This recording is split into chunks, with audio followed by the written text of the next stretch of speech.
Hello friends, இப்போ நம்ம Windows 11ல் வந்து பார்த்திங்கன்னா இந்த ஃபோட்டோ வியூவர் வந்து டிஃபால்ட்டாக வருது. இதில் நம்ம இமேஜஸ்லாம் வந்து கண்டினியூஸாக பார்க்கும் போதெல்லாம் ஒன்றும் பிரச்சனை இல்லை. ஆனால் ஏதாச்சும் எடிட் பண்ணுறோம், சேவ் பண்ணுறோன்னா இது கொஞ்சம் ஸ்லோவாக தான் இருக்குது. ஸோ நிறைய பேர் வந்து இதை ஃபீல் பண்ணுறாங்க. ஸோ நம்ம ஒரு குரூப் ஃபோட்டோ எங்கன்னா அவுட்டிங் பண்ண ஃபோட்டோ இதெல்லாம் பார்க்குறோன்னா அந்த நேரத்தில் கொஞ்சம் நமக்கு கடுப்பாக இருக்குது. ஸோ இதுக்காக 2 ஆப் நான் எடுத்துகிட்டு வந்திருக்கேன். அது என்னென்னு பார்ப்போம். இப்போது இந்த இமேஜ் வந்து ஓப்பன் பண்ணுறேன். ரைட் கிளிக் பண்ணி ஓப்பன் வித் ஒன் ஃபோட்டோ வியூவர்னு இருக்குது பாருங்கள். இப்போ இந்த ஒன் ஃபோட்டோ வியூவரில் நான் கொடுக்குறேன். இப்போ பார்த்தீங்கன்னா தெரியும், நல்லா ஃபாஸ்ட்டாக ஒர்க் ஆகும் இந்த இது.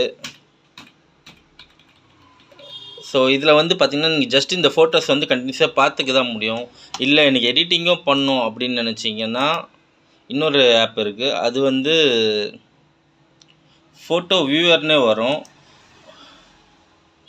ஸோ இதில் வந்து பார்த்திங்கன்னா பிக்சரும் நம்ம ஸ்பீடாக பார்த்துக்கலாம். ஆனால் இது வந்து ஒரு பேயபிள் இது தான். ஆனால் இதில் நிறைய ஆப்ஷனும் இருக்குது மாடிஃபை பண்ணுறதுக்கான ஆப்ஷன்ஸு. ஸோ இது வேணுன்னா இதுவும் ட்ரை பண்ணுங்கள், இதுவும் நல்லா தான் இருக்குது.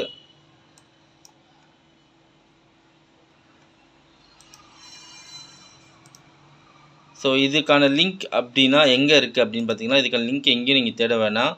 நம்மளோட மைக்ரோசாஃப்ட்டு ஸ்டோர்லேயே ரெண்டுமே இருக்குது. ஸோ அதில் போய்ட்டு நீங்கள் டவுன்லோட் பண்ணிக்கலாம். இதை இப்போ போட்டு காட்டுறேன். One photo viewer app.